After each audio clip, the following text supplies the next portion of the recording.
नारद सेदिन पचारिथिले हे जोगेश्वर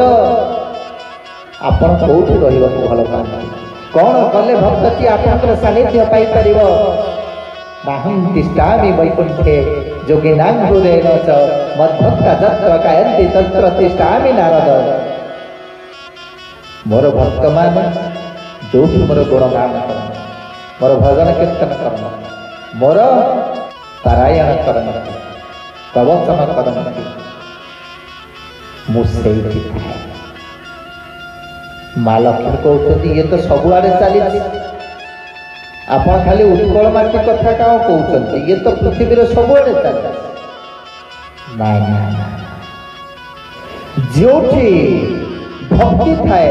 भाव थाए श्रद्धा थाए विश्वास थाए मुझे थाए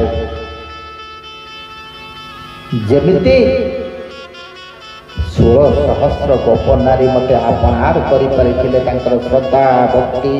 भल पाइबा भाव और विश्वास